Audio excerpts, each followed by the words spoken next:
पार्वती जी अपने हृदय में श्री महादेव का चिंतन करके निकल पड़ी हैं तप करने के लिए।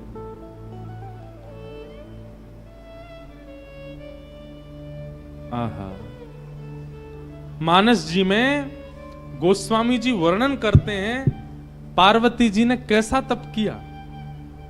बोले अस तप काहू न कीन भवानी, ऐसा तप आज तक किसी ने किया ही नहीं। भय अनेक धीर मुनि ज्ञानी, बड़े बड़े ज्ञानियों ने भी जब पार्वती जी को देखा, देख करके सब आश्चर्यचकित हो गए। ऐसा तप आज तक किसी ने किया ही नहीं जैसा पार्वती जी कर रही हैं। अच्छा, एक बात,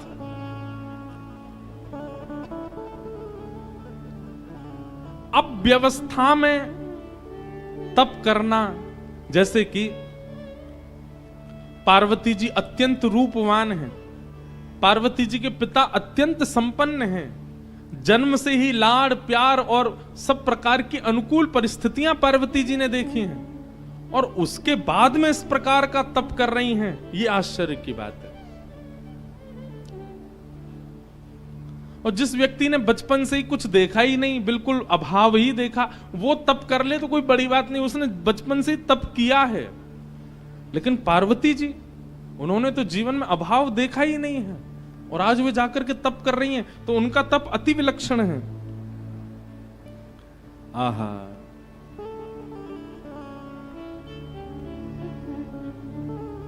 पार्वती जी का ऐसा तप हुआ, उस तप के बाद आकाशवाणी होने लगी। बोले हे पार्वती जी, हे जगदम्बा पराम्बा, हे हिमालय पुत्री, आप जिस कारण से तप कर रही हैं, आपका तप निश्चित पूर्ण होगा, और जिनकी प्राप्ति के लिए आप तप कर रही हैं वो आपको प्राप्त होंगे। आहा, पार्वती जी के विषय में बताया गया। और अब यहां महादेव की स्थिति सती जी के जाने के बाद की बता रहे हैं।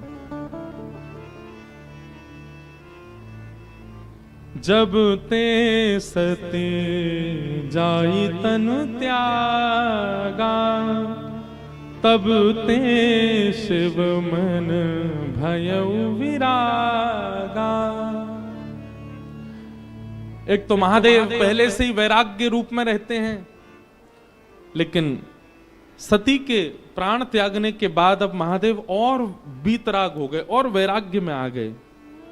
जपहि सदा रघुनायक नामा, जहां तहां सुनहि राम गुण ग्रामा। राम जी का स्मरण करते हैं, और जहां भी कथा होती है महादेव बिन बुलाए पहुंच जाते हैं और पूरी कथा श्रवण करते हैं, केवल राम राम राम चिंतन करते हैं। ऐसे बीतराग, ऐसे वैराग्य में महादेव जाते चले गए। ऐसे ही चलते चलते चलते बहुत समय निकल गया।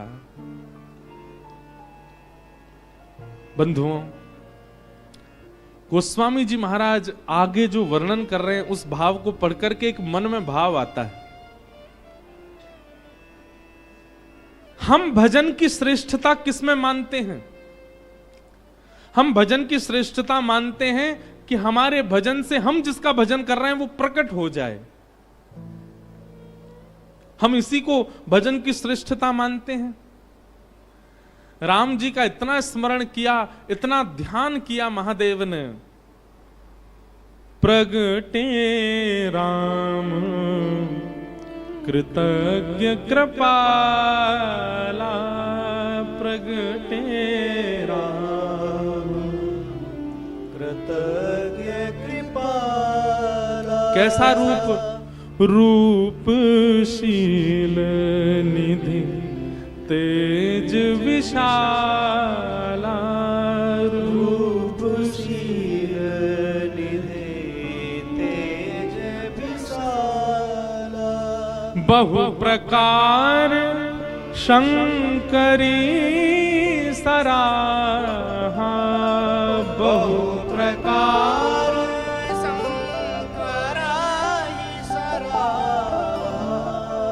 तुम बिन व्रत को निर्वाहा, तुम बिन व्रत को निर्वाहा। सती के जाने के बाद महादेव ने ऐसा व्रत किया, ऐसा ऐसा तप किया, ऐसा स्मरण किया राम जी का कि राम जी को प्रकट होना पड़ा। प्रसन्न मुद्रा में श्री राम जी प्रकट हो गए महादेव के सामने। आगे जो हुआ वो अद्भुत है। नियम तो आज तक हमने ऐसा सुना है कि देव प्रकट होकर के कहते हैं कि वरदान मांगो, परंतु राम जी प्रकट होकर के महादेव से कह रहे हैं हमको वरदान दे दो। महादेव की प्रतिज्ञा से, महादेव के तप से राम जी प्रकट हो गए और प्रकट होकर के राम जी महादेव से बोले हम आपसे बहुत प्रसन्न हैं, आपके भजन से बहुत प्रसन्न हैं, अब हम आपसे कुछ मांगना चाहते हैं। ये तो उल्टा ही हो गया। भजन उसको श्रेष्ठ मानो कि आराध्य प्रकट होके कहे कि हमको कुछ दे दो। अब बिनती मम सुनहु शिव जोमो पर निज नेह, जाई विवाहु शैल जहि यह मोहि मांगो दे।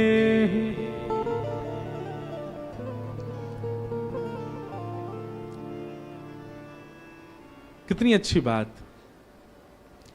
हमने ठाकुर जी की इतनी आराधना की, हमने गिरधर लाल की इतनी आराधना की कि श्री गिरधर लाल जी प्रकट है करके हमसे मांग रहे हैं। परब्रह्म देने के लिए संसार को आते हैं, पर जब प्रेम से कोई पुकारता है तो परब्रह्म देने नहीं आते, मांगने आते हैं। कुछ मांगो। राम जी मांग रहे हैं, हे शंकर जी आपने इतनी तपस्या की, मैं बहुत प्रसन्न हूं, अब मुझे कुछ दे दीजिए। शंकर जी हंसने लगे, बोले क्या आपको क्या दूं, आपके पास तो सब कुछ है। बोले बस हम कुछ मांगना चाह रहे हैं, वो हमको दे दीजिए। बोले क्या चाहिए? बोले जाई विवाहु शैलजा, हिमाचल की पुत्री, हिमालय की पुत्री पार्वती जी से आप जाकर के विवाह करो। बस यही वरदान हमको दे दीजिए कि हम इन नेत्रों से आपका विवाह देखना चाहते हैं, आप जाकर के विवाह कीजिए। शंकर जी जैसे ही राम जी के वचन सुने, वचन सुनकर के शंकर जी ने कोई दूसरा विचार मन में आया नहीं। मात पिता गुरु प्रभु की वाणी, विनहि विचार करिए शुभ जाने। गोस्वामी जी कहते हैं माता पिता गुरु की आज्ञा का पालन करना एक बात है, पर माता पिता गुरु की आज्ञा को शुभ जान करके पालन करना ये विशेष बात है। पिताजी कह रहे हैं ऐसा करो, मां कह रही है ऐसा करो, गुरु कह रहे हैं ऐसा करो, अब उनने कहा है करना तो पड़ेगा। वो आपको भार नहीं लगना चाहिए कि माता पिता ने कहा मुझे करना पड़ेगा। यहां पर एक शब्द जोड़ दिया गया, शुभ जानी। मां यदि कह दे ऐसा करो तो उसमें अपना शुभ ही जानिए कि नहीं ऐसा करूंगा तो ही मेरा शुभ होगा। पिता ने ऐसा कहा, वो करने में आपका ये भाव होना चाहिए मेरा शुभ ही होगा, और उस क्रिया को कर दीजिए। कई बालक हमारे पास आते हैं, वो आके कहते हैं हमने पिता की आज्ञा मानी और आज पिता की आज्ञा मानने का ये परिणाम कि हम पीछे रह गए, हम ये नहीं कर पाए, हम वो नहीं कर पाए। शास्त्र कहते हैं कि माता पिता की आज्ञा मानो, हमने तो मानी थी पर हम तो पीछे रह गए, हम तो कुछ कर ही नहीं पाए। इसीलिए गोस्वामी जी ने एक शब्द जोड़ दिया, मात पिता गुरु प्रभु की वाणी। मानिए पर कैसे? बिना ही विचार, उस पर विचार नहीं होना चाहिए। करिए शुभ जाने, उसको शुभ जान करके करो।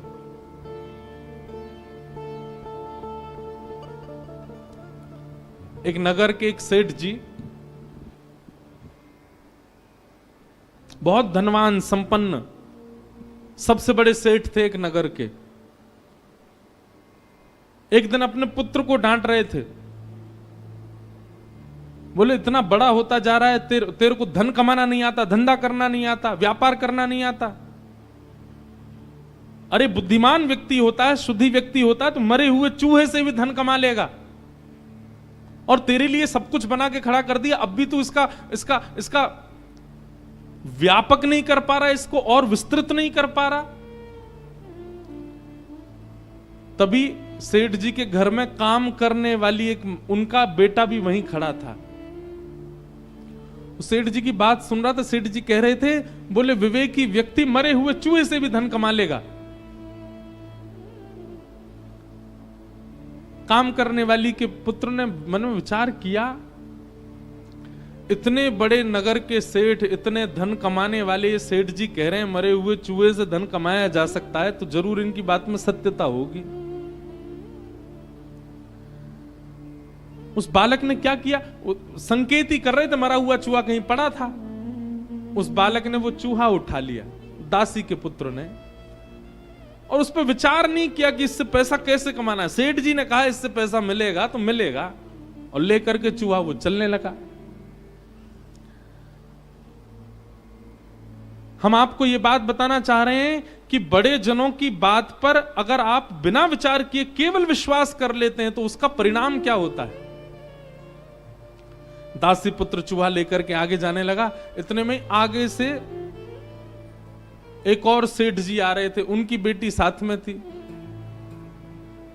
बेटी की गोद में बिल्ली लगी थी और बिल्ली जो है वो खोंचा मार रही थी, भूख लग रही थी उसको। बेटी ने अपने पिता से कहा, मेरी बिल्ली बहुत भूखी है, देखो अब जल्दी घर पहुंचना है पिताजी, ये बहुत खोंचा मार रही है मुझे। तभी देखा सामने से एक छोटा सा बालक हाथ में मरा हुआ चूहा लेके आ रहा है। तो उन सेठ जी ने बालक को रोका, बोले सुनो, हम तुमको 10 रुपया देंगे, तुम ये मरा हुआ चूहा दे दो, हमारी बेटी की बिल्ली भूखी है।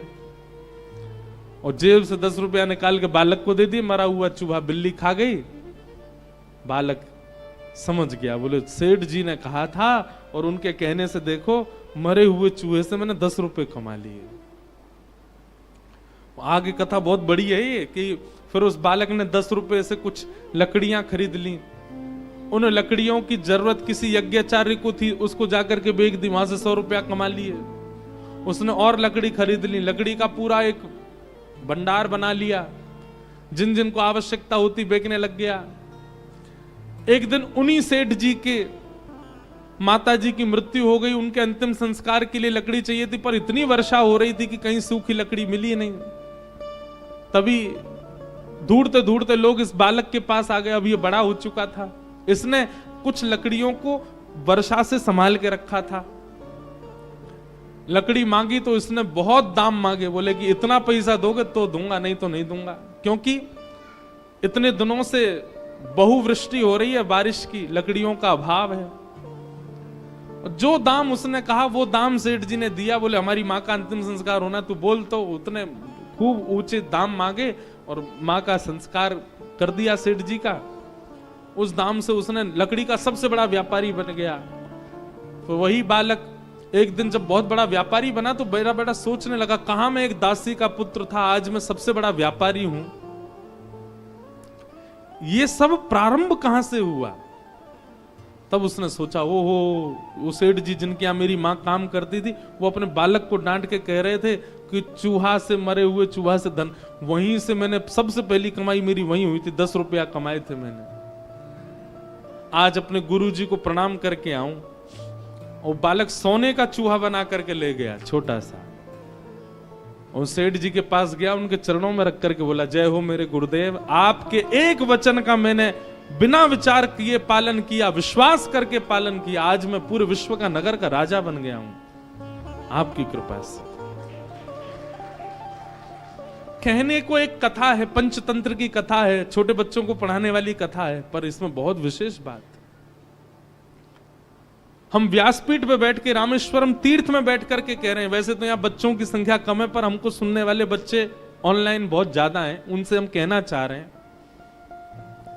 गोस्वामी जी की इस बात को देखिए, मात पिता गुरु प्रभु की वाणी, विनही विचार करिए शुभ जानी।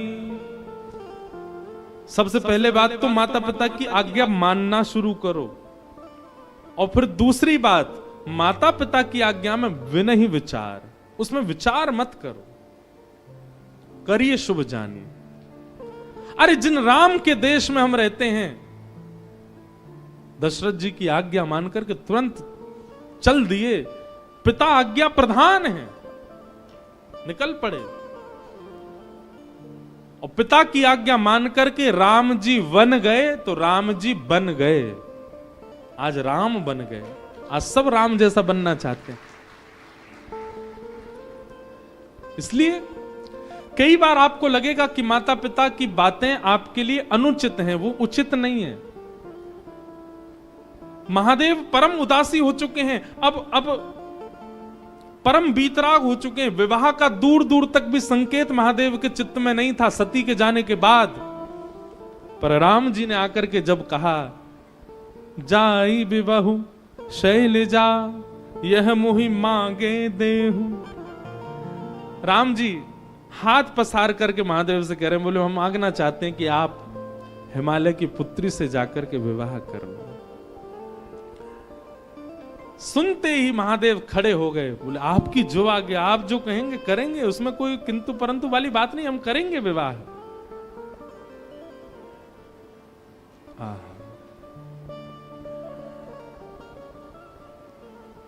राम जी की पावन छवि को अपने हृदय में विराजमान करके राम जी की आज्ञा मानने को स्वीकार हो गए महादेव। सप्त ऋषियों को बुलाया और सप्त ऋषियों को बुला करके कहा कि राम जी ने एक कन्या ढूंढी है हमारे लिए, हिमालय की पुत्री है, आप जाकर के उसकी प्रेम की परीक्षा लेकर के आओ, कैसी है। सप्त ऋषियों को भेजा। आहा, सप्त ऋषि हिमालय की उस कंदरा में गए जहां पार्वती बैठ करके तपस्या कर रही थीं। ऋषि ने गौरी देखी तह कैसी, मूरति मंत तपस्या जैसी। सप्त ऋषि लेने के लिए गए थे परीक्षा, पर दूर कंदरा में बैठी हुई जैसे ही गौरी को देखा, पार्वती जी को देखा, तो सप्तऋषि बोले उनको कन्या नहीं दिखाई दी, उनको शैलजा नहीं दिखाई दी, उनको पार्वती नहीं दिखाई दी, तो बोले साक्षात तपस्या ही मानो बैठी हो, ऐसी लग रही हैं पार्वती जी। जिन महादेव, अच्छा एक बात बोले, महादेव को आज भी प्राप्त करना तपस्या से कम नहीं है। आज भी इतने सहजता से महादेव मिलते नहीं है। थोड़ी थोड़ी तपस्या तो सबको करनी पड़ती है, चाहे थोड़ी सही करनी तो पड़ती है। हमको रामेश्वरम आना पड़ा तो आने में ही तपस्या हो गई। जो लोग ट्रेन से आए हैं उन्होंने तो घनघोर तपस्या करी है, पर जो फ्लाइट से आए हैं उनकी भी तपस्या कम नहीं है। दिल्ली से उड़ो पहले मदुरई की, अब तो सीधी फ्लाइट है, पर बीच में पहले हम आते थे सीधी नहीं थी, पहले चेन्नई रुको, फिर चेन्नई से दूसरी फ्लाइट पकड़ो, फिर मदुरई आओ, फिर मदुरई से गाड़ी चला के लौट के आओ, फिर यहाँ की भीड़ भाड़ में लग के जैसे तैसे। थोड़ा तप तो करना ही पड़ता है, बिन तप शिव नहीं मिलते। और शिव का स्वरूप क्या है? विश्वास। बिना तप के विश्वास प्रकट नहीं होता, तप तो करना पड़ता है। और जब अर्धांगिनी बनना है तो साक्षात तपस्या का रूप धारण करना पड़ेगा। सप्त ऋषियों ने जाकर के जैसे ही पार्वती जी को देखा तो कहने लगे, बोले कि ऐसा लगा ही नहीं कि कोई स्त्री बैठी है, कोई कन्या बैठी है, कोई गौरी बैठी है, कोई हिमालय की पुत्री, ऐसा लगा साक्षात तपस्या ही बैठी है। ऐसी तपस्या।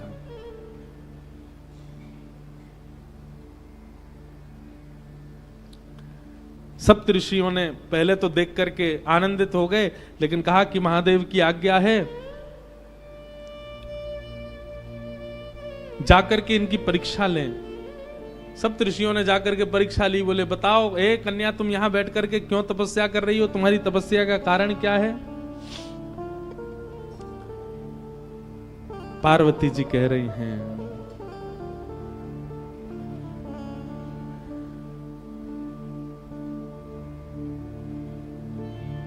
मेरे गुरु नारद ने आकर के जिनके वरण के लिए मुझे आज्ञा की है, मैं उन्हीं महादेव की प्राप्ति के लिए यहां तप कर रही हूं, उन्हीं महादेव की प्राप्ति के लिए यहां बैठी हूं।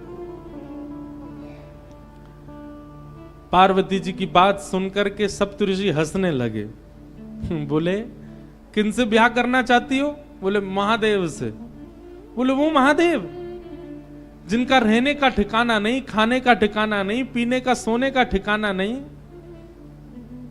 भभूति रमा करके जो रहते हैं, भूत प्रेतों के बीच जो रहते हैं, अरे जिनके ऊपर छत भी नहीं है, आकाश ही जिनकी छत है, ऐसे महादेव जिनके खुद के पहनने के वस्त्र दूसरे नहीं होते, उनसे तुम ब्याह करना चाहती हो?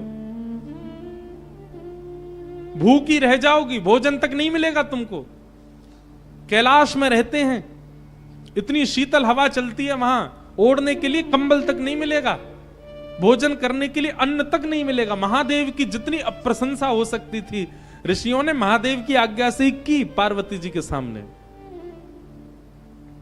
उनसे ब्याह करने का क्यों मन बनाती है? हमने तुम्हारे लिए उचित वर देखा, तुमने तपस्या तो की, तुम्हारा तप व्यर्थ नहीं जाएगा, हमने तुम्हारे लिए एक उचित वर देखा है, उससे तुम्हारा ब्याह करा देंगे। सप्तऋषि बोले हमने तुम्हारे लिए देखा श्रीपति नारायण, शंख चक्र गदा पद्म नारायण, वैकुंठ निवासी, दूषण रहित सकल गुण राशि, श्रीपति पुर वैकुंठ निवासी। हे पार्वती, तुम्हारे लिए हमने सुयोग वर देखा, जैसा तुम्हारा रूप स्वरूप है, तुम जिनके बगल में खड़ी होकर के बिल्कुल सुसज्जित लगोगी, वो तो श्रीपति नारायण हैं, उनसे तुम्हारा ब्याह करा दे। श्रीपति नाम सुनते ही पार्वती जी हंसने लगी। वाह, हे ऋषियों, आप सबको मैं प्रणाम करती हूं। आपने अभी अभी कहा श्रीपति, श्री यानी कि लक्ष्मी, और उनके जो पति हैं, मतलब जो पहले से ही विवाहित हैं, आप उनसे हमारा विवाह करवाना चाहते हो? आप हमको आकर के मार्ग दिखा रहे हो कि कलेश करवाना चाह रहे हो? मतलब हम विवाह करके वहां वैकुंठ में जाएं और फिर श्री यानी कि लक्ष्मी और हमारे बीच में विवाद ही बना रहे? क्षमा करें, इस तप के बल हमको वो सब नहीं चाहिए। नारद वचन न मैं परिहरऊ, बसऊ भवन उर्जर नहीं डरहु, गुरु के वचन प्रतीत न जये हूं, सपने हूं सुगम न सुख निधते हूं। पार्वती जी कह रही हैं, मुझे अपने गुरु पर बहुत भरोसा है। मेरे गुरु ने मेरे लिए जो चुना है, वो चाहे अब जैसा हो, मैं उसी के साथ रहूंगा। जो गुरु आज्ञा पर भरोसा नहीं करता, गुरु आज्ञा का पालन नहीं करता, उसको सपने में भी कभी उसका सफल नहीं हो सकता, उसका कभी मनोरथ सिद्ध नहीं हो सकता। मुझे अपने गुरु पर बहुत भरोसा है। भरोसो दृढ़ इन चरण के। बंधुओं, ये बातें ना आप लोग कथा में तो खूब भाव से सुनते हो, पर पालन नहीं करते, ये बात हम जानते हैं। हम लोग सारे नियमों का पालन कर लेते हैं, लेकिन विश्वास नहीं रखते ठाकुर के प्रति, गुरु के प्रति। जिन उमा पार्वती को आप देख रहे हैं, ये पार्वती जी को जाकर के आप कुछ मांगे चाहे ना मांगे, आज मेरे कहे से जाइएगा, महादेव का केवल दर्शन कीजिएगा, मांगने के लिए पार्वती जी के सामने जाइएगा और झोली फैला करके कहिएगा, माता पिता गुरु और शास्त्रों के प्रति हमारा अखंड विश्वास प्रकट हो। हे पार्वती जी, ये वरदान हमें प्रदान करो, क्योंकि विश्वास की साक्षात प्रदाता आप हैं।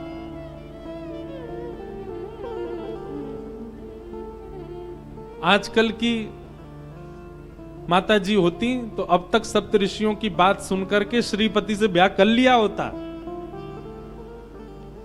आजकल की माता जी तो ये सोचती है, ठीक है, श्री को हम देख लेंगे, हम ही अधिपत्य संभालेंगे वैकुंठ में, ऐसे के संग थोड़ी रहेंगी जिसकी इतनी निंदा कर रहे हैं सब लोग।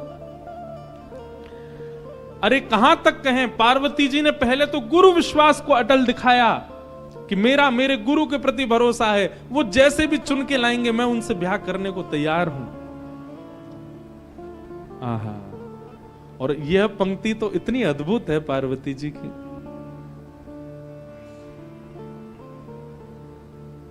जन्म कोटि लगी रगर हमारी, जन्म कोटि लगी रगर हमारी, वरऊ शंभु नत रहूं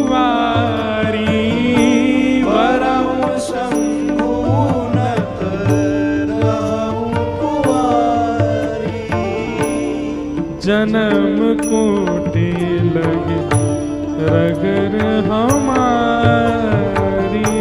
जन्म कोटि लगे रगर हमारी। पार्वती जी कह रही है कि अब मैंने ये हट कर लिया है और इस जन्म नहीं, कोटि जन्मों तक मेरा यही हट रहेगा।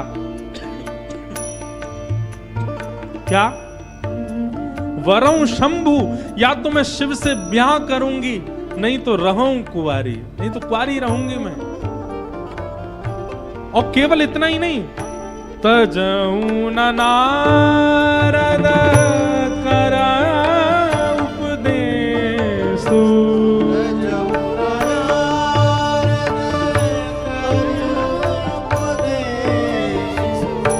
तजऊ न नारद कर उपदेशु।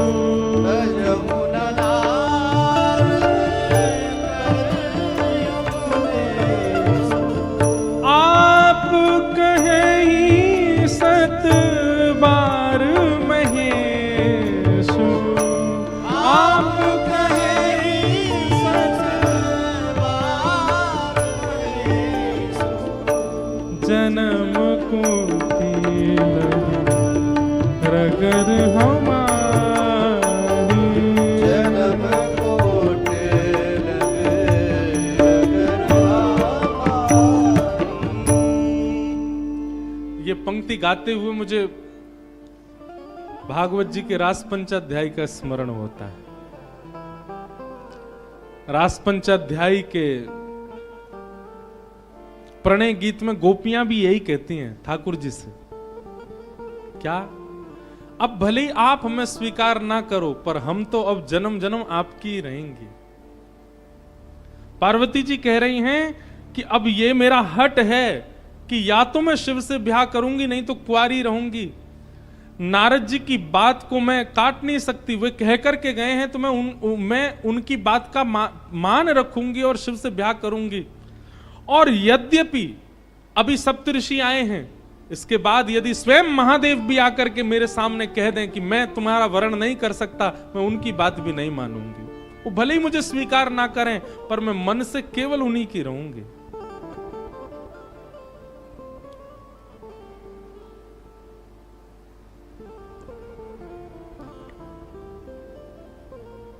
एक बात हम कहते हैं,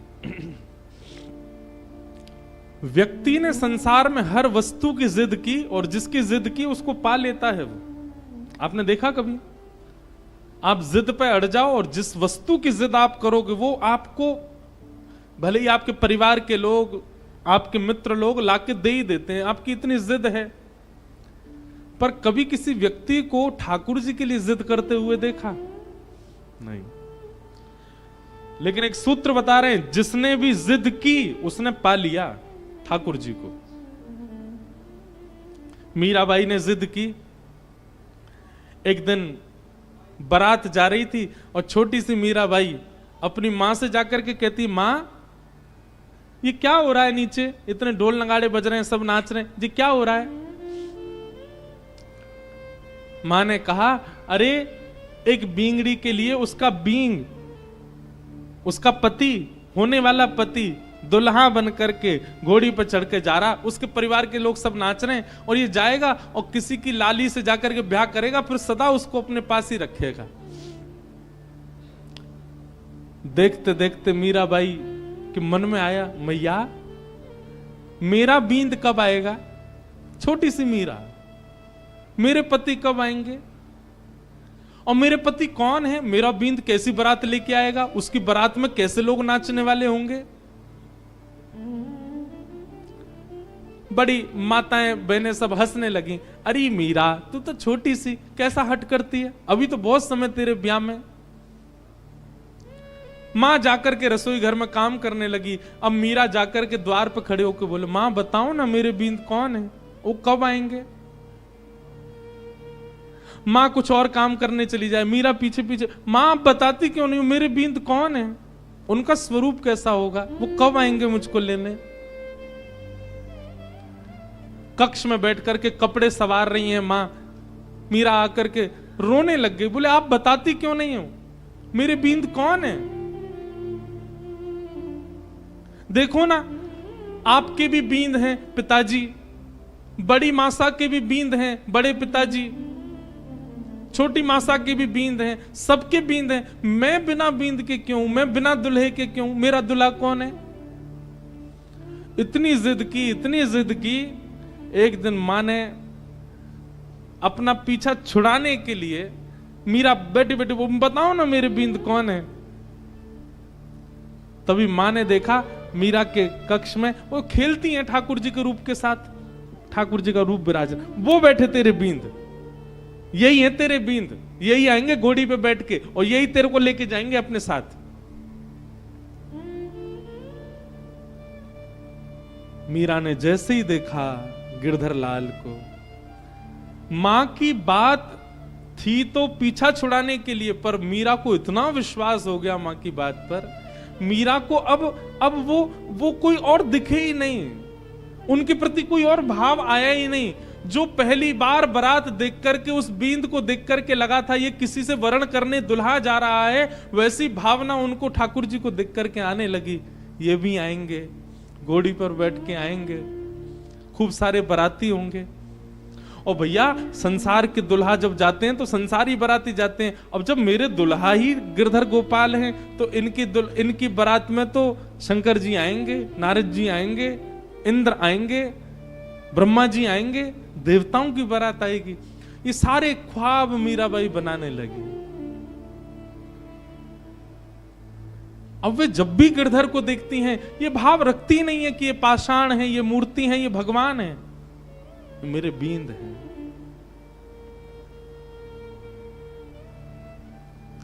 कुंवर भोजराज के साथ जब विवाह निश्चित कर दिया घर के लोगों ने, मीराबाई अपनी मां से जाकर के रोती हैं, मां आपने झूठ क्यों कहा मुझसे? आप तो पहले मुझे बता चुकी हैं कि मेरे बींद, मेरे पति तो वो हैं, और ये आप किसी अन्य राजकुमार, मेवाड़ के राजकुमार को सामने बैठा करके हमारा भाव करवा रही हैं। मां ने हंस के कहा, बोले वो तो मजाक में कहा था, वो तो ऐसे ही तू बालिका थी ना इसलिए कह दिया था। बोले आपने मजाक में कहा था, पर मैं तो तब से इनको ही पति मानती हूं।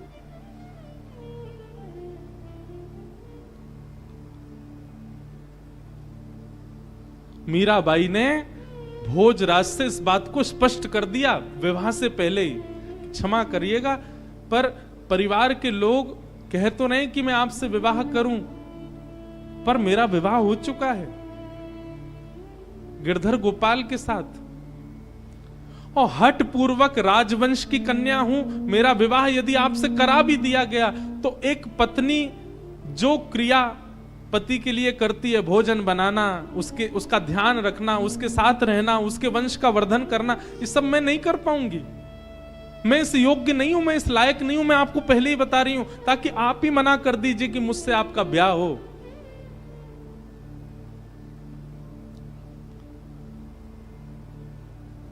कुंवर भोजराज नेत्र सजल हो गए उनके, और वो बोले किसने कहा कि मैं आपको पत्नी वर्ण करके लेके जाने वाला हूं? ये तो संसार को दिखेगा कि मैं आपसे ब्याह करूंगा, आपको पत्नी मान करके लेके जाऊंगा, पर वास्तव में तो हमारे मेवाड़ में राजा खूब हैं, शत्रु खूब हैं, कोई भक्त नहीं है, इसलिए एक भक्त को ले जाने के लिए आया हूं। और भले उसके लिए बहाना विवाह ही क्यों ना बने, हमारे मेवाड़ की भूमि धन्य हो जाएगी यदि आप मेरी पत्नी बनकर के चलेंगी। एक भक्त का पदार्पण मेवाड़ में हो जाएगा तो मुझे निश्चित है भक्त आएंगे तो ठाकुर को आना पड़ेगा। मैं इसलिए आपसे विवाह कर रहा हूं। मेरे विवाह के पीछे और कोई कारण, मीरा चरित्र बहुत अद्भुत है बंधु, अब मैं उसमें चला गया तो फिर मैं मीरा जी के बारे में ही बोलता रहूंगा। और वो हुआ, मीराबाई मेवाड़ की भूमि पर गई, इसीलिए हमारे श्री गोवर्धन नाथ, हमारे श्रीनाथ जी ब्रज छोड़ करके मेवाड़ चले गए, नाथद द्वार में विराज गए। नाथ द्वारा में इस बार गिरधर लाल जी का उत्सव है, वहां पर किसके लिए गए? क्योंकि मीराबाई घूमी है मेवाड़ में, वो चरण पधरा के आ चुकी हैं मेवाड़ में, इसलिए गए ठाकुर जी। अजब कुमारी के लिए गए मेवाड़। मीराबाई का जब ब्याह होना था ना, अगले दिन ब्याह होना है, रात्रि में ही मीराबाई ठाकुर जी को हृदय से लगा के सो रही हैं, रो रही हैं। मैं आत्मा से तो आपकी हो चुकी हूं, पर मेरे तन का विवाह माता पिता कहीं और कर रहे हैं। लेकिन बस एक बार आपसे प्रार्थना करके ये जानना चाहती हूं, आप मेरे तन को भी स्वीकार कर लीजिए ना, कोई और स्वीकार कर, उससे पहले एक बार आप कर लीजिए ना।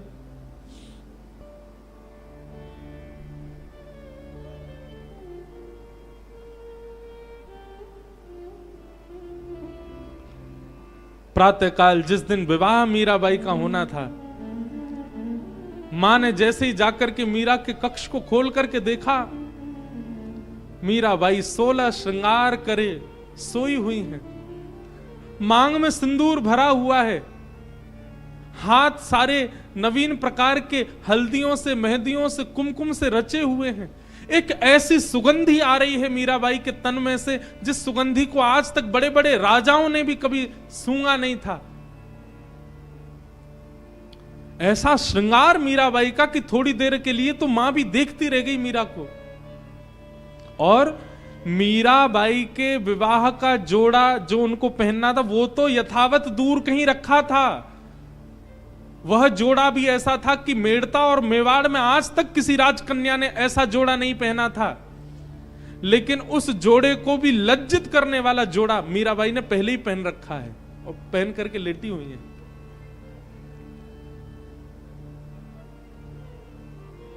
मां ने जाकर के मीराबाई को उठाया, मांग में सिंदूर, पैरों में महावर लगे हैं, एक नया जोड़ा पहन रखा है, गले में मंगलसूत्र, विवाह हो गया मीरा का, मानो इस अवस्था में पड़ी हैं।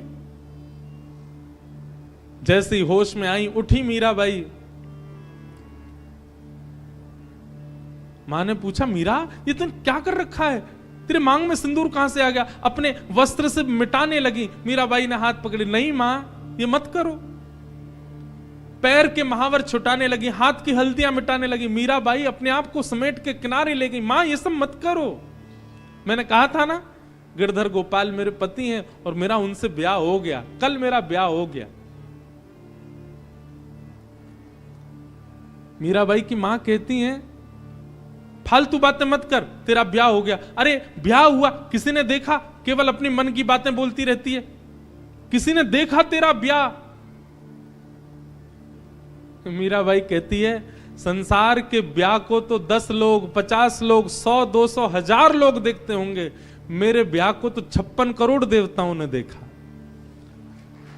56 कोटा जना पधार्या। मेरे पतिदेव की बारात में 56 करोड़ बाराती आए थे। 56 कोटा जना पधार्या, दुल्हो श्री ब्रजनाथ। दुल्हा बनकर के मेरे ठाकुर जी आए थे, मेरा ब्याह हो गया। अब मां, ये तन, ये मन, ये आत्मा सब कृष्ण की हो चुकी है। अब मुझे इसके लिए कोई और परवाह, अब तुम चाहे जहां मुझे भेज दो, मेरा ब्याह तो हो चुका है। अब ब्याह का केवल आप नाटक करके भले ही मुझे कहीं भेज दो, मेरा ब्याह हो चुका है। अब मुझे कोई परवाह नहीं। ब्याह के दिन कन्या इतनी उदास रहती, पर मीराबाई आज बड़ी प्रसन्न है। विदाई में रोई भी नहीं मीराबाई। क्यों? प्रसन्नता है, कृष्ण से मेरा ब्याह हो गया।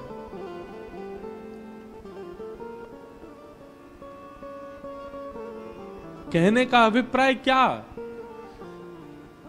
संसार ने, संसार के लोगों ने संसार की जिद की, और जिसकी जिद की वो मिल जाता है उनको। हट करने पर जिस वस्तु के प्रति हट किया गया वो प्राप्त हो जाता है।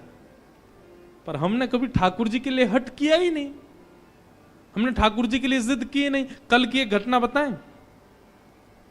कल यहां हम कथा करके जा रहे थे, तो एक साउथ इंडियन फैमिली आई थी यहां। उनको हिंदी भी नहीं आती, पर थोड़ी थोड़ी समझ आती है, तो कथा सुनते हैं। श्रीरंगम से आए थे। तो वो बोले कि हम गोदाम्बा जी की माला लाए हैं लाल जी के लिए, आप कृपा करके हमें बुला लो। मैंने कहा आप आ जाओ। हम स्वाध्याय में और भ्रमण में इतने व्यस्त हैं कि हम किसी से मिल नहीं पा रहे हैं। तो हमने उनको बुलाया। उन्होंने आकर के एक ऐसी बात बताई, बोले महाराज जी हमको जब पता चला कि आप रामेश्वरम आ रहे हैं तो हमने विचार किया कि हम जाएंगे मिलने, पर हमारे पतिदेव का इतना कठिन काम आ गया कि निकलना असंभव था, असंभव, नहीं निकल सकते। बोले जब असंभव हो गया निकलना तो मैंने मनी मन लाल जी से कहा कि हे लाल जी, हमें लगता आपको हमसे मिलना नहीं है, इसलिए आप हमको बुला नहीं रहे हैं। जैसे हमारे यहाँ राधा रानी है, वैसे दक्षिण में रामानुज संप्रदाय में श्री गोदाम्बा जी हैं। गोदाम्बा जी को श्री जी का ही स्वरूप माना जाता है। उनका और ठाकुर जी का यहाँ नित्य विहार की कई चर्चाएं होती हैं। अभी समय भी नहीं है, नहीं तो मैं सुनाता कई भाव। तो बोले हमने वहीं बैठे बैठे आपके लाल जी को एक प्रलोभन दिया। मैंने क्या दिया? बोले हमने कहा हे लाल जी, यदि आपने हमको बुला लिया तो हम अंडाल यानी कि श्री रंगनाथ भगवान के समीप विराजने वाली गोदाम्बा जी की गले की पहनी हुई माला आपके लिए लेकर के आएंगे। मतलब किशोरी जी की गले की माला लेके आएंगे आपको पहनाने के लिए, आप कैसे भी हमको बुला लो। बोले महाराज जी हम रात में आपके लाल जी का चिंतन करके ये कह के सोए हैं कि हे लाल जी, अगर आपने हमें बुला लिया तो हम गोदाम्बा जी की गले की माला आपके लिए लेके आएंगे। बोले सुबह जब हम उठे नित्य क्रम में लगे थे तो हमारे पतिदेव का फोन बजा और जिस कार्य के लिए हम रुक रहे थे वो कार्य जनवरी के लिए स्थगित हो गया, आगे बढ़ गया। और बोले पतिदेव हमारे इतने बोले देखो लाल जी ने तुम्हारी सुन ली, हमारा कार्य 1 महीना टल गया, अब हम जा सकते हैं रामेश्वरम।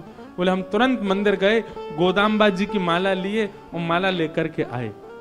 हमने कहा पहना दो लाल जी को, और फिर गिरधर लाल जी ने वो माला स्वीकार की।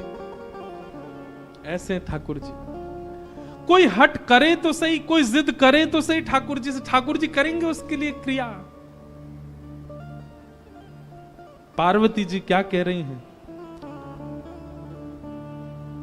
जन्म कोटि लगी रगर हमारी, क्या वरऊ शंभु न तरहूं कुआरी।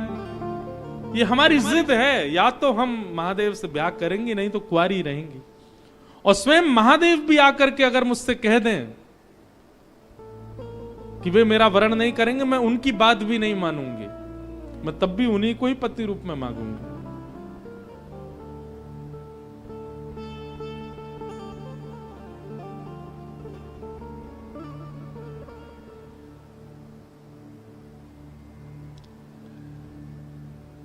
सप्त ऋषियों के पैरों में पड़ गई पार्वती जी और पैरों में पड़ करके बोली अब हम आपसे प्रार्थना कर रही हैं कि आप सब हमको जिद करके हमारे तप को रुकवाइए मत, आप सब लोग अब प्रस्थान करो। उसी काल में बंधुओं एक तारकासुर नाम का एक दैत्य था जिसने देवताओं की नाक में दम कर रखा था, देवताओं का वध करने के लिए तत्पर हो रहा था। सबने जाकर के पूछा कि ये तारकासुर मरेगा कैसे? तब किसी ने बताया, बोले कि भैया इसको मारने का एक ही उपाय। बोले क्या? शंकर जी का यदि पुत्र जन्म ले और वो इसको मारे, उसी के हाथों ये मरेगा। देवता सब सोचने लगे ये कैसे होगा, शंकर जी तो परम वीतराग होकर के बैठे, उनका ब्याह कैसे होएगा? वो तो ब्याह करना दूर दूर तक उनका कोई संभावना नहीं। तब ब्रह्मा जी ने कहा देवता आप सब लोग अब प्रयोजन करो, कैसे भी करके शंकर जी का मन बनवाओ, उनका मन बनेगा तो ही तारकासुर का वध हो सकता है।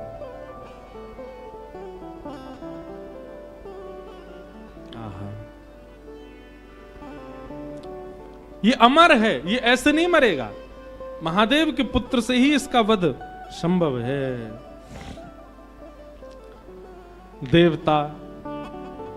देवताओं के पास एक ही उपाय है किसी का भी तप नष्ट करवाने के लिए। कौन? कामदेव। सब देवता कामदेव के पास गए। पठहु काम जाई शिव पाहि, करे छुब शंकर मनु माही, तब हम जाई सिवहि शिर नाई, करवाऊ विवाह बरियाई। सबने कामदेव से जाकर के प्रार्थना कर, बोले कामदेव तुम जाओ। बोले क्या करना है? बोले जाकर के शंकर जी की भजन में, शंकर जी के तप में विघ्न डालो, उनको उनके नेत्र खोल दो। वो जैसे ही तप से बाहर आ जाएंगे उसके बाद हम जाकर के उनसे प्रार्थना कर लेंगे कि आप ब्याह कर लो, पर उनके तप को भंग करने की क्रिया तुम ही करो। कामदेव बोला आप लोगों को और कोई नहीं मिलता, बस मैं ही मिलता हूं? हैं बेचारे सज्जन लोग, श्रेष्ठ लोग तप आदि करते, मेरे को ही भेज देते हो, जाके इसका तप दूर कर दो। देवता सब कहने लगे हमारे हम देवता, तुम ये सोचो ना, तुम्हारा बलिदान 33 कोटि देवताओं का लाभ करता है, पूरे ब्रह्मांड का लाभ करता है। एक बात कहते हैं बंधुओं, बुरा नहीं मानिएगा, काम दैत्य नहीं है, काम देव है। उसको दैत्य हम लोगों ने बनाया है, उसकी दैत्य के प्रकार आराधना करते हैं। अब जैसे कि महादेव की आराधना का नियम है, जल चढ़ाओ, बिल्व पत्र चढ़ाओ, धतूरा चढ़ाओ, पुष्प चढ़ाओ, गंगा जल चढ़ाओ, ये नियम है। अब इस नियम से परे जाकर के यदि महादेव की आराधना करेगा तो महादेव उसका सर्वनाश करेंगे कि नहीं? ऐसे ही काम की भी आराधना का नियम है। लोग उसको विपरीत प्रयोग ले लेते हैं काम का, इसीलिए काम सर्वनाश करता है बुद्धि का, मति का, जीवन का। काम देव है, उसको देव की तरह भजो।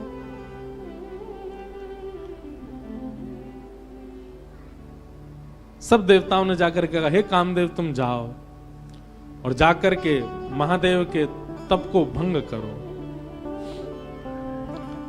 कामदेव बोले आप लोगों का कार्य सिद्ध होगा तो मैं चला जाता हूं। आहा, कामदेव और जगह तो बड़े सूक्ष्म रूप में जाता है, परंतु जब पता चला कि हमारे यजमान ही महादेव हैं तो प्रचंड रूप धारण करके गया। और प्रचंड रूप कैसा धारण किया? सबके हृदय मदन अभिलाषा, लता निहारी नवहि तरु शाखा, नदी उमगी अम्बधु कहु धाई, संगम करहि तालाब तलाई। अरे महाराज, कामदेव केवल चैतन्य के अंदर आ गया नहीं, जड़ में भी काम प्रकट हो गया। ऐसा कामदेव ने आकर के आक्रमण किया पृथ्वी पर। वृक्षों से लताएं लिपटने लगी, वहां भी काम का दर्शन होने लगा। तालाब तलाइयों से जाकर के मिलने लगे, वहां भी काम का दर्शन। नदियों की गति इतनी तीव्र हो गई, सब जाकर के समुद्र से मिलने लगी। आकाश पृथ्वी से मिलने के लिए उतावले होने लगे। पृथ्वी अपने आप को जगह जगह से उच्छलित करने लगी, उठने लगी, आकाश से मिलने के। सब काम में हो गया। पशु पक्षी नभ जल थल चारी, भय काम वश समय विसारी। सब काम, जिस जगह देखो वहीं काम का दर्शन हो रहा है। पशु पक्षी आपस में लगे हैं, सब प्रकार के भाव सब जगह प्रकट हो रहे हैं। मदन अंध व्याकुल सब लोका, निश दिन नहीं अब लोक ही को का।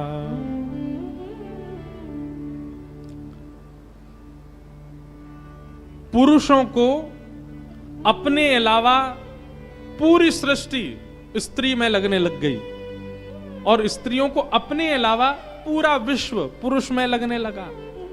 और काम की ज्यादा व्याख्या करनी नहीं है, पर बस हम ये इसलिए कर रहे हैं, जिन महादेव को आप दर्शन करते हो ऐसी स्थिति में भी डगमगाए नहीं, अपने ध्यान में बैठे रहे।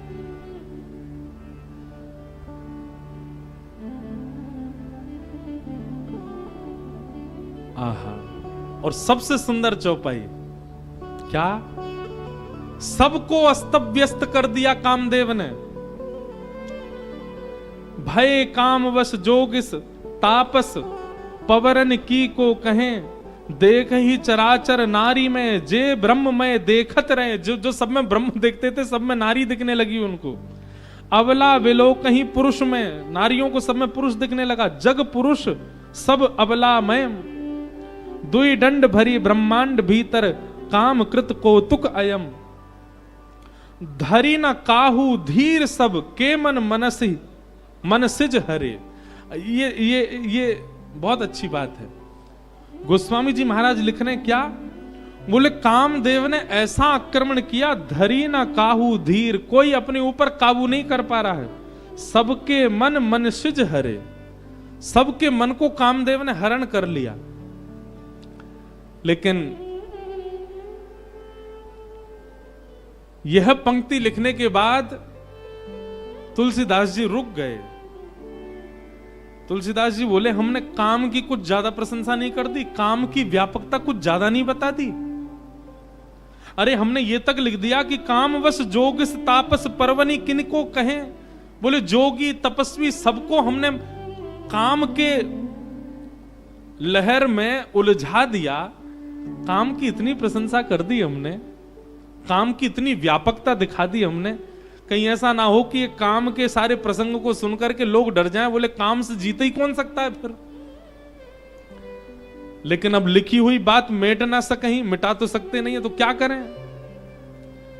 गोस्वामी तुलसीदास जी अति चिंता में बैठे हैं और मन ही मन सोच रहे ये मैंने क्यों लिख दिया। धीर न काहू धीर सब के मन मसज हरे, सबको कामदेव ने हरण कर लिया। गोस्वामी तुलसीदास जी महाराज चिंता करते करते करते सो गए। तभी हनुमान जी महाराज आए और गोस्वामी जी की कलम उठा करके अगली पंक्ति लिख गए। क्या? जो राखे रघुवीर ते उबरे ते ही काल महु। हनुमान जी महाराज लिख करके गए और सुबह उठते ही गोस्वामी जी ने स्नान ध्यान करके जैसे पुनः लिखने के लिए कलम उठाई तो क्या देखा, गोस्वामी जी जिस पंक्ति पर अत्यंत चिंतित हो गए थे कि काम ने सबको अपने वश में कर लिया, अब इससे आगे क्या लिखूं मैं। हनुमान जी नीचे लिख करके गए, बोले लेकिन जिनके हिये में साक्षात राम जी विराज रहे हैं, काम उनका स्पर्श भी नहीं कर पाएगा, काम उन पर प्रभाव नहीं कर पाया, प्रहार नहीं कर पाया। अरे जिनके चित्त में राम निवास करते हैं वो तो काल के मुख से निकल के आ जाते हैं।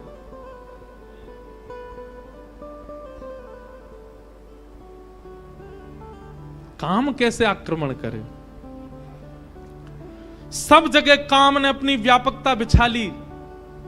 अब कामदेव हिमालय की ओर गया, कैलाश पर गया और कैलाश पर जाकर के भी ऐसी सुंदर सुगंध उत्पन्न होने लगी, सुंदर सुंदर पुष्प होने लगे, जिनसे भी काम प्रकट हो जाए वो सारा वातावरण पूरे विश्व में प्रकट कर दिया। ऐसा प्रचंड काम प्रकट हुआ, लाखों वर्षों से तप कर रहे जोगी तपी भी अपने आप पर काबू नहीं कर पा रहे हैं।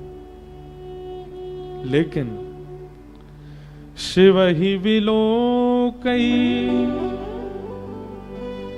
ससंग के उमारू, भयउ जथाथित सब संसार। सबको अपने वश में करने वाला कामदेव जैसे ही हिमालय पर गया, कैलाश पर गया और कैलाश पर जाकर के जैसे ही उसने शंकर जी का दर्शन किया, शंकर जी को देखते ही काम भी उनके ऊपर मोहित हो गया। ऐसा सुंदर रूप, ऐसा सुंदर वदन, ऐसी सुंदर जटा, ऐसी शीलता, ऐसी सौम्यता, मानो कामदेव भी सामने बैठ गया और शंकर जी का दर्शन करने लगा। उनके रूप को देख करके कामदेव भी मोहित होने लग गया। एक बड़ा प्रसिद्ध आजकल गीत चलता है महादेव का, मुझे बहुत अच्छा लगता है।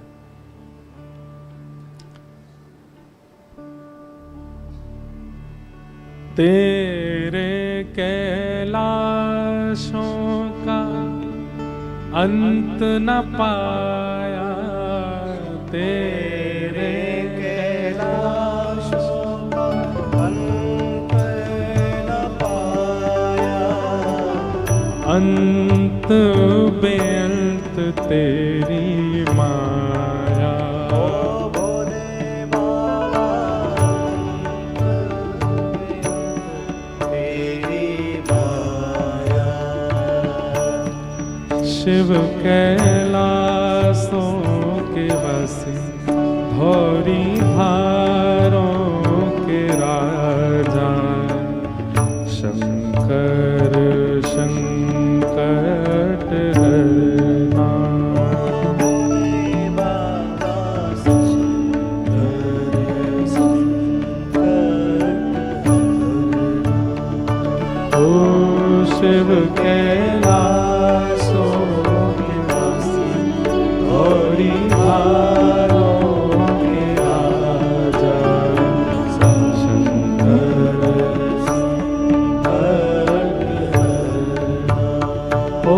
भोले बाबा शंकर शंकर,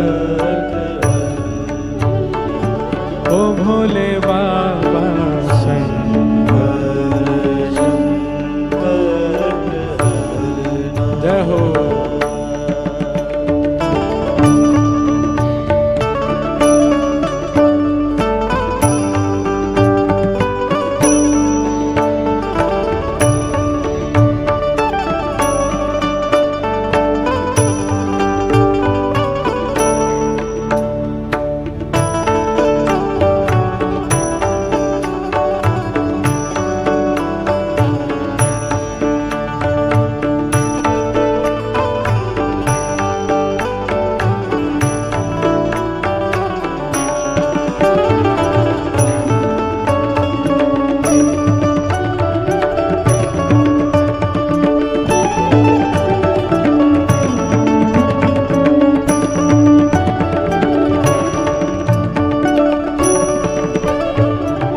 बेल की पत्तियां भांग धतूरा, बेल की पत्तियां भांग धतूरा, बेल की पत्तियां भांग धतूरा,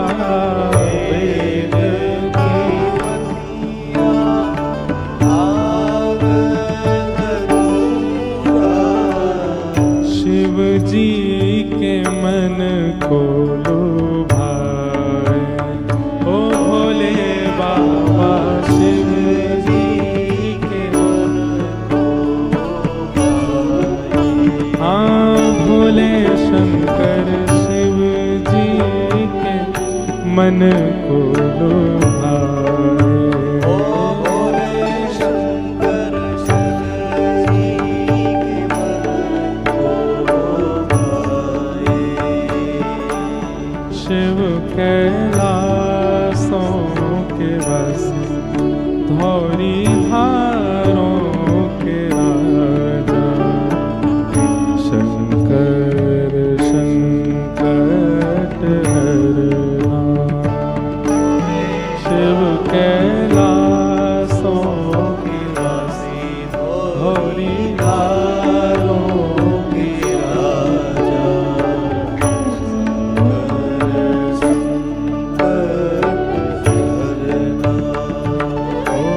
शिव कैलासों के वासी धौरी धारों के राजा, शंकर संकट हरना। शिव कैलासों के वासी धौरी धारों के राजा,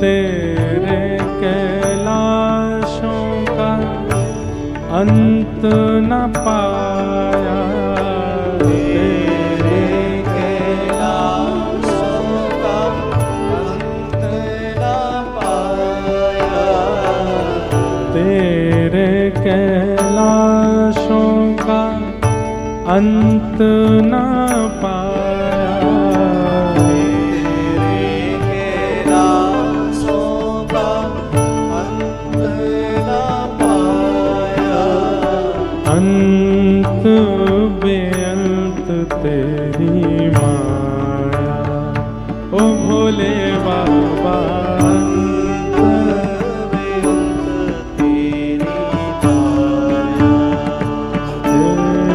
शिव कैलासों के वासी धौरी धारों के राजा, शंकर संकट हरना। शिव कैलाशों के वासी धौरी धारों के राजा, शंकर संकट हरना।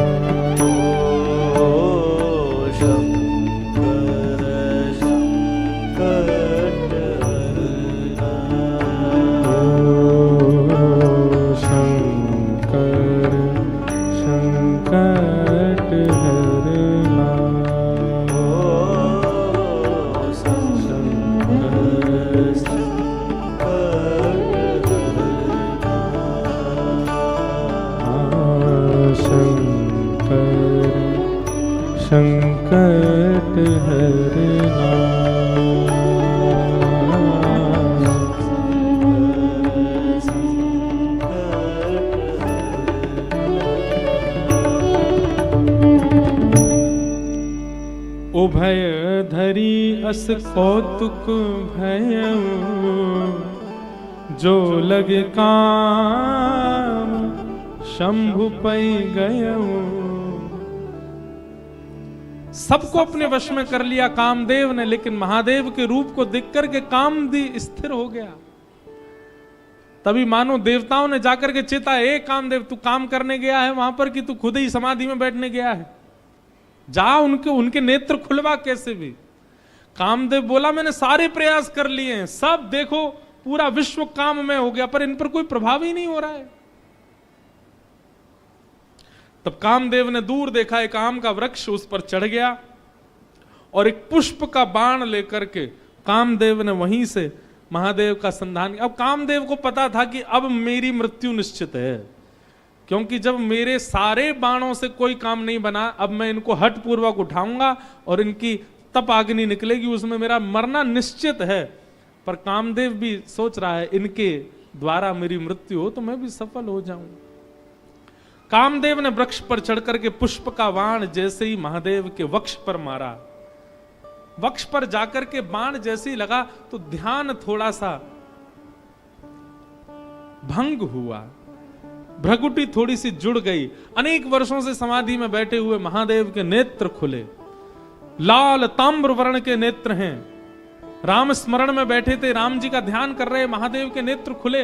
अगल बगल देखा किसने किया ये, तभी वृक्ष के ऊपर बैठे कामदेव को जैसे ही देखा, रुद्र ही देखी मदन भय माना, दुराधर्ष दुर्गम भगवाना।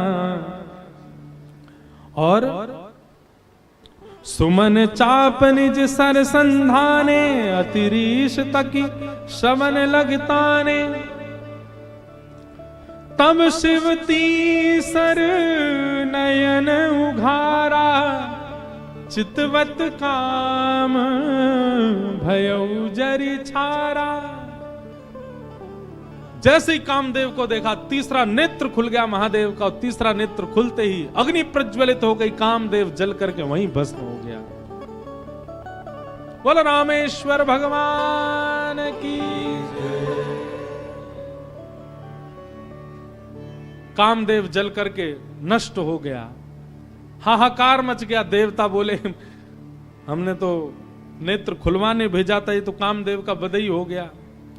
ब्रह्मा जी बोले कोई बात नहीं, आंख तो खुल गई, अब संभाल लेंगे। रति ने जाकर के, कामदेव की पत्नी ने जाकर के प्रणाम करके कहा, भगवान आपने मेरे पति को क्यों मारा? वो तो देवताओं के कार्य की सिद्धि के लिए आया था। महादेव इतने भोले हैं, पति को मार के तुरंत रति से बोले तुम चिंता मत करो, तुम्हारे पतिदेव तुमको प्राप्त हो जाएंगे। बोले कब? जब जदुवंश कृष्ण अवतारा, हो ही हरन महामही भारा। कृष्ण तनय होई पति तोरा, अन्यथा होई वचन अन्यथा होई ना मोरा। द्वापर में जब भगवान श्री कृष्ण का अवतार होगा तो भगवान श्री कृष्ण के पुत्र के रूप में ही तुम्हारे पतिदेव जन्म लेंगे और तुम्हारा उनके साथ विवाह होगा, पुनः विवाह संगम होगा, तब तक तुम प्रतीक्षा करो। महादेव की वाणी को सुनकर के रति प्रसन्न हो गई।